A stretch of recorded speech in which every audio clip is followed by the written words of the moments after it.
Louisiana-style red beans and rice, oyster and artichoke bisque, Louisiana jambalaya. Welcome to Dishing It Out Louisiana Style. I'm Angela Bertone, your host. In Louisiana, we love to cook, we love to eat, and we love to talk about it. In Louisiana, we not only cook with our hands, we cook with our hearts. Some people call that Southern hospitality. We call that a way of life. Today we're going to make for you Louisiana-style jambalaya with chicken and sausage, cucumber salad with tomatoes and red onion, as well as some homemade sweet tea. So let's get started by getting our pot hot with some peanut oil and put that chicken in. We're going to use peanut oil. Feel free to use whatever your favorite oil is, but I like peanut oil because it takes a high heat. Okay, so what we're going to do is we're going to put our chicken in. Now this chicken has already been washed and cleaned. Just run you a hot bath or a warm bath of water with salt and just wash each individual piece so that you can get your chicken clean before you serve it to your family. So I'm going to go ahead and put that in my skillet.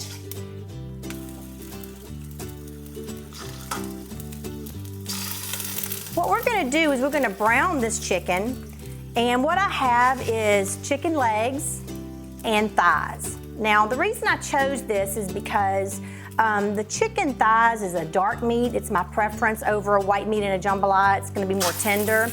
But my chicken legs are going to have the bone in them, and that's going to give me an opportunity to pull out some of the blood from the meat, and it's going to give me a good brown bottom of it on the pan so that my jambalaya becomes a brown jambalaya, or a little bit brown, as opposed to a red jambalaya.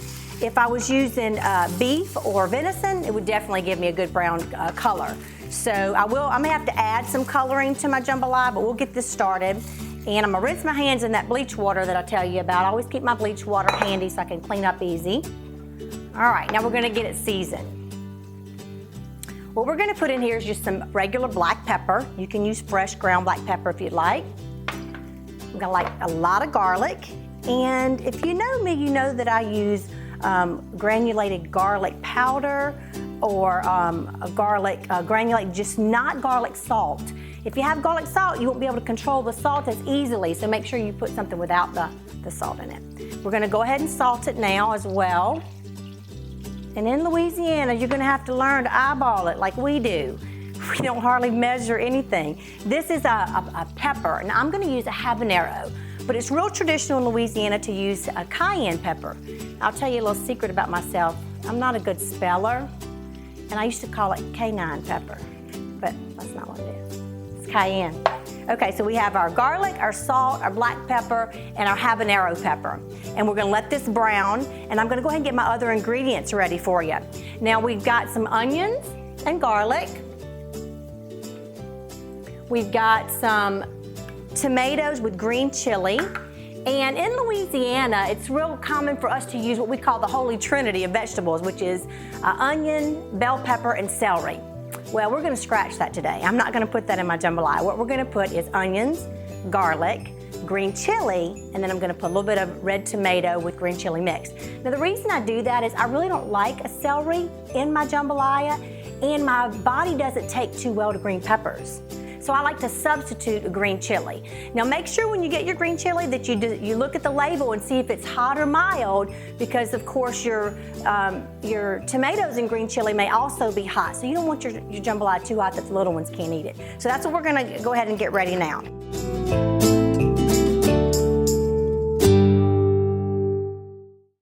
Okay, so we're gonna prepare our onions.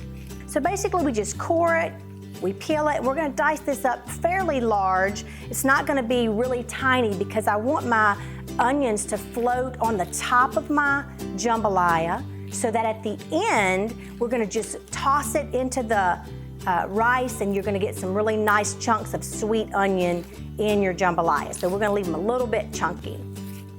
When I was a little girl, my neighbor, which we happen to call Pawpaw, he really wasn't our Pawpaw, but in Louisiana, we feel like everybody's family.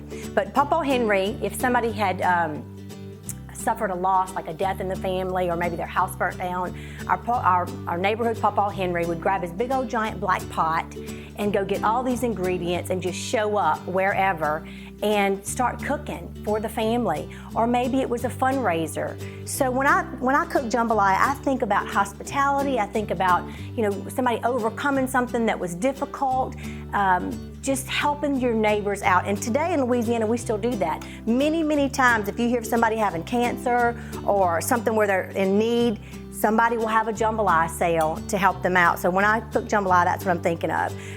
Papa Henry, bless his soul, he's been gone for a while now, but he's the one I think about. He's actually the one that taught me how to make jambalaya. And if any of his family members are watching this, I'm sure I'm not doing exactly like he did, but I don't think he'd mind too much. I want to show you the size of these onions, just to kind of see how I'm leaving them really nice and chunky. We're also going to cut some green onions, and the green onions are going to be put in at the very end for color and flavor. Now we're also going to get our garlic. Now garlic is something that's going to cook faster than your onion. So you're going to want to set it to the side and not incorporate it in as quickly as you do your onion, because otherwise it'll brown on you or possibly even burn, and we don't want that to happen. So we're just going to have it ready. We're going to go ahead and get our red tomatoes and green chilies open. Now there's different size cans. This is a fairly large size can of green chilies. Make sure that whenever you put it in there, if you're not real, if you don't like a lot of that flavor, just put half or get a smaller can. You don't have to put as much as I do. One of the things about cooking in Louisiana is we do like to change up recipes and borrow from one another and mix it up a little bit, which is why we're known as the gumbo state or the melting pot. All these nationalities coming together, just making ourselves one big happy family, and we're inviting you to come be a part of that. Okay, so we've got this ready. What we're going to do now is we're going to cut up that sausage, and we're going to go ahead and incorporate that into our pot. I like a real mild, not heavy smoked sausage to go in my jambalaya. We're going to go ahead and put this in here. Let's get it stirred up really good.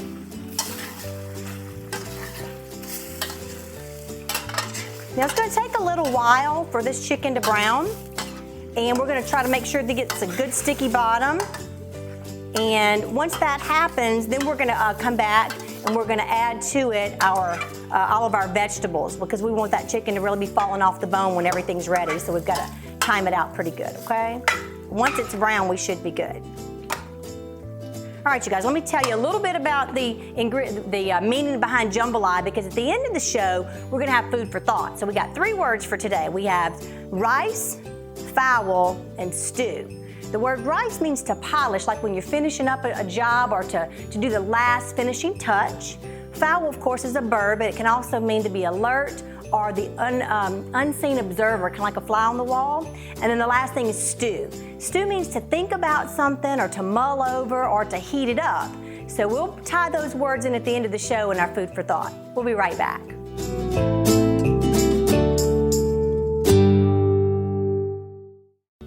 All right, we're back, and we have our chicken and sausage removed from our pan. And what I want to do now is I want to show you this sticky bottom that we've created. So what we're going to do now is we're going to heat this back up, and we're going to incorporate our onions. And once our onions get translucent, we'll start putting the rest of our vegetables in. So let's go ahead and get that going. What I'm going to do is I'm going to add a little bit of water just to kind of get that sticky bottom off the bottom of the pot. I don't want much because I don't want to steam my onions. I want my onions to fry in that grease. But if I don't remove that sticky bottom, what's going to happen is it's going to burn. Now, some people think, sticky bottom, why do you say that? Well, it's sticky and stuck to the bottom of the pot. You know, and in life, we sometimes have some sticky situations that we get into, and depending on how we handle those as to whether or not we're very pleasant to be around. So we want to handle the sticky bottom really carefully so that our flavors come through, but that we don't have bitterness. And that's the same thing when we get in a sticky situation in life. If it's not handled properly, we can get bitter or maybe have somebody bitter at us, and we don't want that. We want that good old Southern hospitality to come through. I want to give you a really good look at how this is going. So I'm going to turn my fire almost off just so I can tilt my pot. And I want you to see that how that bottom, that stickiness is really almost gone. I got a little few places in there, but you see how I'm scratching it? Just do that till it's completely gone off the bottom, because what we don't want is it will burn, it'll scorch, and then you'll kind of have a bitter taste in your rice, which you don't want. So I just wanted you to get a good look at that. Now we'll turn my fire back up. Okay, that's starting to look really good. I'm gonna give it a little bit more heat. I want them to fry up. I just don't want them raw. I want them translucent. Okay, that's good. That looks just like what we want it to. So we're gonna go ahead and put our chicken and our sausage back in, because I want that flavor all in there. Now we're gonna go ahead and put our green chilies, and I like the green chili. This is a pretty big pot, so I'm gonna go ahead and put the whole can. And these are wet, so I don't really have to worry about frying, making a mess over here. Okay, and I'm gonna put half a can of this red tomato and green chili, and this is an original. It's pretty hot, pretty spicy, so it's gonna give me some kick, which is what I want. That's just under 4 cups. Now, my husband actually likes his jambalaya a little bit more moist than dry. The hardest problem that any woman I've ever cooked with in Louisiana when we make a jambalaya, the most difficult process is to get your rice done, tender, not mushy, but not chalky either.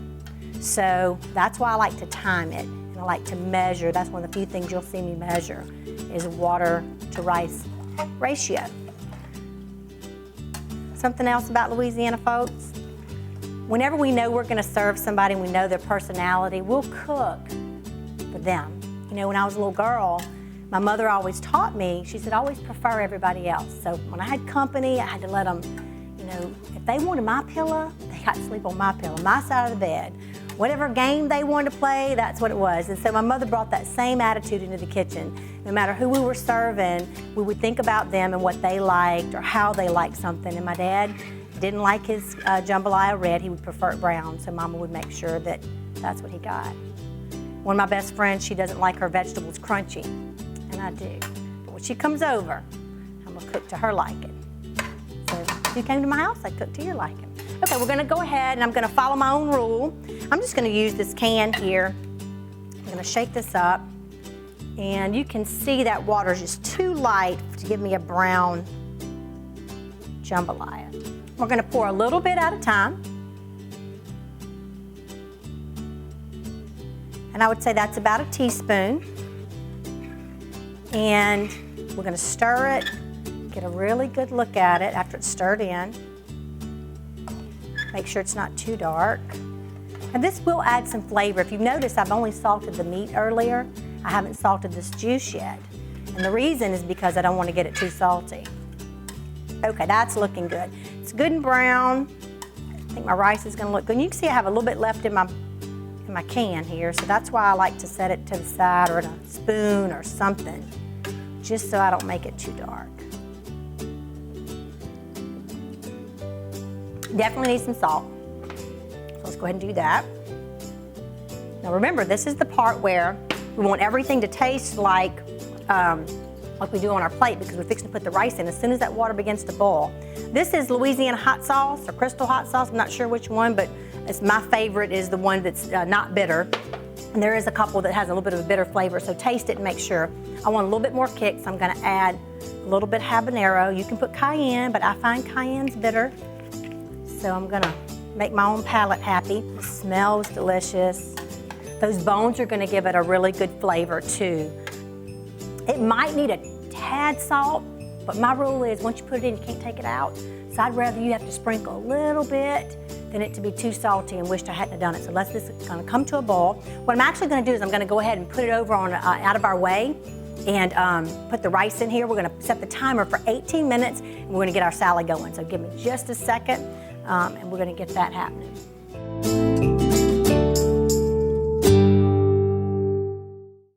You know, sometimes you'll see in a cucumber salad that it still has the green on it. Well, I'm gonna cut this green off because I can feel the cucumber has a lot of wax.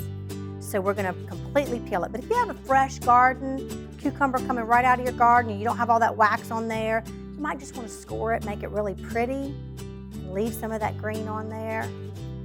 Now, you can do your cucumber salad a couple ways. A lot of times you'll see them just round like this, but I like my cucumber salad with a spoon so I can get all that juice. So I'm gonna cut it up a little bit different, and I'm gonna show you again why. That dressing is just so delicious, and I want it with a spoon. So I'm gonna dice them a little bit smaller.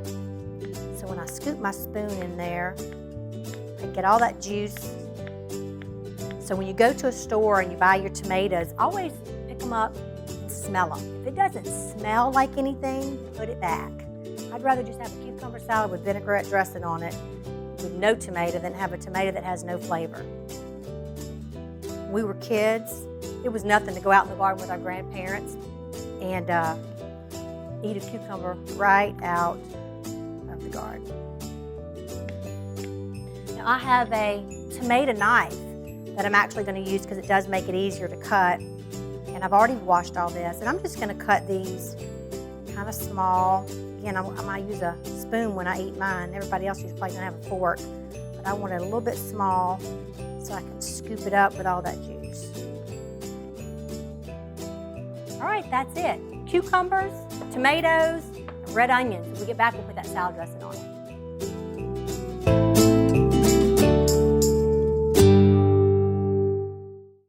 Okay, you guys, it's time to dish it out Louisiana style. We're gonna finish up our cucumber salad by making our dressing. So I've got olive oil, extra light virgin, balsamic vinaigrette. We have salt, sugar, a little bit of coarse ground black pepper, and my granulated, or actually this is, granulated garlic.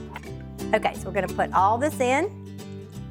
And the reason is we want it to soak. So whatever's left over for tomorrow, we'll have all those juices soaked into the salad.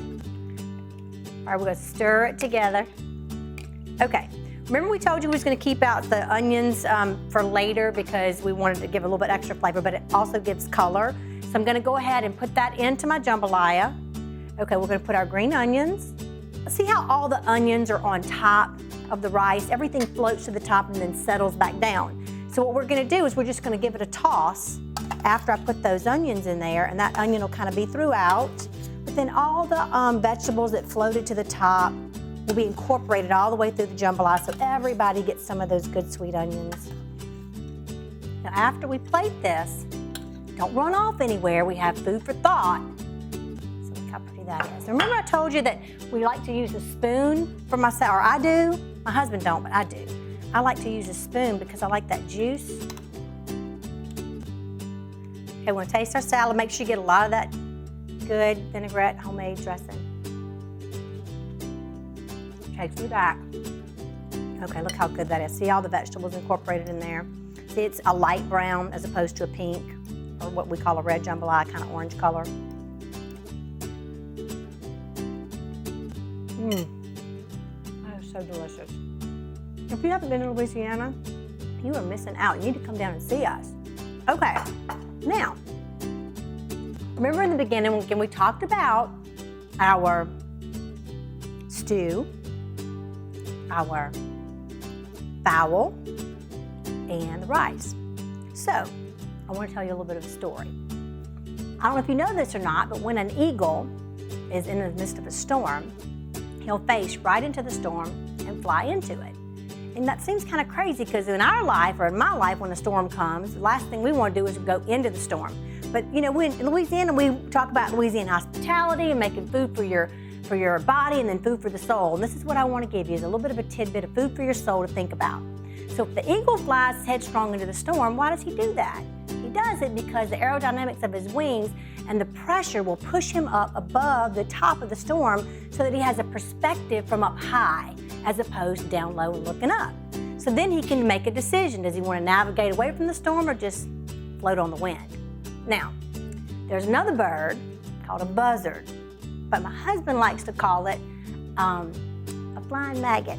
Doesn't sound very nice, does it? But what the buzzard does is he puts his back to the headwind and he lets the headwind push him. So what is the moral of the story? If you want to be an eagle and not a flying maggot, when the storms in your life come, let that storm polish you, or let it be something that causes you to have alertness or maybe compassion for other people.